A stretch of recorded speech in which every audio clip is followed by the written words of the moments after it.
Halo teman-teman semua, selamat datang kembali di channel YouTube saya. Beberapa waktu yang lalu ada yang menanyakan tentang perbedaan antara sosiopat dan psikopat. Memang di video sebelumnya saya udah sempat bahas tentang perbedaan antara NPD dengan sosiopat dan juga NPD dengan psikopat. Nah, kemudian pasti muncul pertanyaan.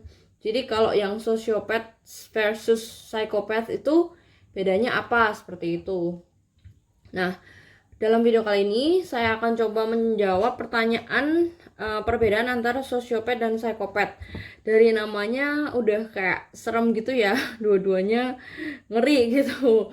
Nah, tapi memang ada kesamaan, banyak kemiripan juga, tapi ada perbedaan tentunya, makanya memiliki istilah yang beda, sosiopat versus psikopat. Mungkin banyak yang tahu kalau psikopat itu lebih severe karena banyak juga di film-film, kemudian yang pembunuhan-pembunuhan berantai segala macam, orang pada bilang itu psikopat kayak gitu. Nah, sebenarnya untuk mendefinisikan sebagai psikopat itu tidak segampang itu. Bisa jadi yang kalian maksud psikopat itu ternyata mungkin kadarnya NPD atau sosiopat. Nah, di sini saya akan coba menjelaskan secara mudah untuk lebih dipahami. Kita mulai aja. Jadi keduanya, sosiopat dan psikopat itu merupakan suatu severe personality disorder atau kelainan kegangguan kejiwaan, gangguan personality yang bisa dikategorikan memang sangat parah ya, memiliki kelainan seperti itu.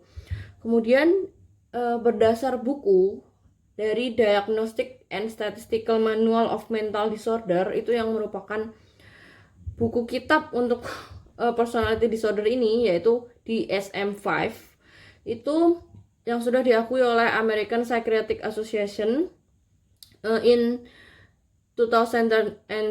Jadi American Psychiatric Association ini udah mendefinisikan bahwa sosiopat dan psikopat itu masuk dalam klaster B personality disorder, dan pada bagian yang memiliki sifat-sifat antisosial personality disorder, sehingga mereka akan sulit untuk menjadi normal dalam hubungan sosial seperti itu. Kemudian mereka itu memiliki persamaannya dari judulnya ada udah jelas ya. Jadi karena mereka sifatnya antisosial personality disorder juga, mereka tuh tidak peduli dengan norma sosial. Apakah mereka tahu dengan norma sosial? Ya tahu, tapi nggak peduli gitu. Secara otomatis memang sudah melawan atau rebel. Kemudian otomatis mereka juga cenderung mengabaikan hak dan kepentingan orang lain. Makanya memang kita berinteraksi dengan orang-orang ini bisa berbahaya.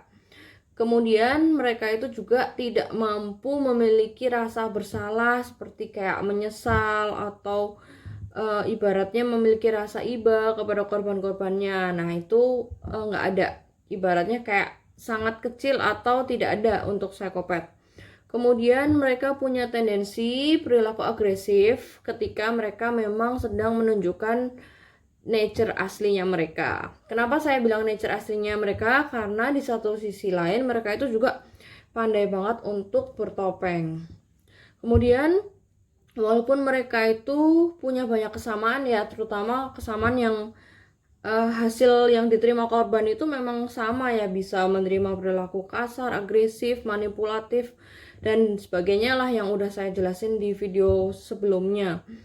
Mereka memiliki sama-sama karakter abusif, tapi mereka punya karakter khusus. Nah, di sini yang akan menjadi titik saya menjelaskan tentang perbedaannya. Dalam menjelaskan perbedaan atau kunci utamanya itu yaitu conscience. Conscience itu apa? Sebenarnya conscience itu adalah kemampuan kita sebagai manusia untuk membedakan mana yang baik dan benar. Kayak ibaratnya kalau kamu mau melakukan salah itu ada tuh suara kecil di kepala kita yang ngomong bahwa jangan, itu salah, jangan dilakuin, kayaknya itu nggak benar. Kayak suara kecil yang berbisik untuk menuntun kita sebagai laki manusia untuk melakukan hal-hal yang benar atau menjauhi hal-hal yang salah. Nah, perbedaannya di sini, sosiopat itu punya tapi tetap melakukannya karena nggak peduli. Jadi Sebenarnya sosiopat itu tahu persis gitu mana benar mana salah gitu, cuman karena mereka low empathy jadi mereka nggak peduli tetap ngelakuin seperti itu. Dan banyak juga yang hasilnya kepentok-pentok dengan masalah hukum, dengan masalah keluarga, dengan masalah melanggar norma dan sebagainya seperti itu. Nah, sedangkan psikopat yang memang terlahir seperti berbeda, nah itu mereka itu nggak punya conscience. Jadi bisa dibilang ini tingkatnya lebih parah ya. Gimana? Bayangin bahwa kita itu nggak punya suara hati yang ngasih tahu kita bahwa itu tuh nggak bagus untuk dilakukan seperti itu. Kemudian sosiopat itu di dalam lingkungannya sosial mirip dengan NPD ya. Mereka ada yang memiliki intelektual aja, ada yang juga intelektualnya itu tinggi, ada yang biasa aja. Jadi sama kayak NPD kalau dalam hal intelektual sebagai sosiopat. Nah, perbedaannya kalau psikopat itu pasti memiliki intelektual yang tinggi, bahkan tingkat kecerdasannya itu benar-benar bisa dibilang di atas rata-rata. Karena ketika mereka benar-benar mematikan dari segi emotional intelligence-nya, maka intellectual intelligence-nya itu menjadi sangat tinggi. Makanya banyak banget strategi manipulatif, plan, sampai contingency planning-nya itu benar-benar seorang psikopat itu sangat reserve, sangat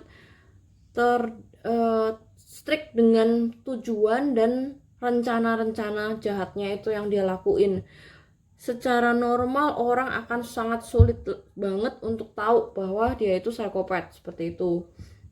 Kemudian sosiopat itu bertindak kriminal kayak agresif, melanggar aturan dalam bentuk ketidakpedulian. Karena nggak peduli, ada aturan, gua nggak peduli gitu. Beda dengan psikopat. Kalau psikopat itu memang punya rencana yang matang. Jadi misalkan dia menuju ke A, di dalam perjalanannya menuju ke A itu dia memang harus agresif dan memang harus melanggar aturan, tapi dia sudah benar-benar tahu apa yang dia lakukan, karena itu bagian dari strategi yang dia jalankan sangat rapi untuk mencapai aksinya itu. Jadi perbedaannya seperti itu. Kemudian perbedaan selanjutnya yang ke berapa nih? 1, 2, 3, 4, yang kelima ya. Itu sangat sulit untuk mendeteksi seorang psikopat yang begitu handal menjalankan aksinya. Akan sangat sulit untuk mendeteksi gitu, kecuali memang hasil akhirnya udah ada, misalkan kayak mungkin dia memiliki banyak-banyak korban dan korbannya itu semua endingnya parah, mungkin ada yang meninggal atau ada yang sakit atau ada yang gimana, mungkin itu baru bener-bener. Tapi ketika dia menjalankan aksinya, rencana-rencana itunya itu susah banget untuk deteksi. Kalau sosiopat mungkin masih bisa, tapi walaupun juga ketika itu mereka dalam keadaan terdesak. Kemudian yang keenam yaitu sosiopat itu mengalami kesulitan dalam hal pekerjaan dan hubungan. Nah, kenapa mereka mengalami kesulitan dalam hubungan dan pekerjaan? Karena mereka itu sebenarnya ibaratnya memang punya sifat antisosial ya. Jadi kayak mereka hanya mau berinteraksi dengan orang-orang yang fit in sama mereka seperti itu. Nah, sedangkan psikopat, walaupun mereka itu sama-sama nggak punya empati, sama-sama nggak peduli, tapi bedanya dia ini memiliki level yang jauh lebih tinggi. Psikopat itu sangat reserve, terkontrol. Seringkali mereka bisa juga dengan mudah mendapatkan kepercayaan, bahkan di pekerjaannya mereka akan mendapatkan promosi-promosi dengan cara yang orang normal itu sulit untuk dapatkan. Karena apa? Mereka bisa meniru gaya emosional yang sangat diperlukan dan mereka itu benar-benar secara sadar menjalankan itu sebagai strategi. Sedangkan kita manusia normal, kita punya sifat emosional yang kadang nggak terkontrol. Kayak misalkan nih, ketika kita dimarahin atau gimana, kita bisa aja keceplosan, kita bisa aja ngomong aduh maaf, lagi emosi atau lagi nggak konsen, atau lagi mungkin ada masalah lain di dalam keluarga atau temen dan sebagainya gitu. Sedangkan psikopat ini benar-benar reserve banget. Mereka itu meniru gaya emosional, tapi memang sudah reserve dengan tujuan dan planningnya, sehingga semuanya itu udah sesuai dengan maksudnya dia. Walaupun dia itu nggak ngerasain, tapi itu bagian dari tujuan dan planningnya itu. Mereka itu terlihat sangat normal dan nggak terdeteksi. Mereka itu terpelajar, bisa juga memiliki pekerjaan yang tetap, bahkan bisa sukses seperti itu.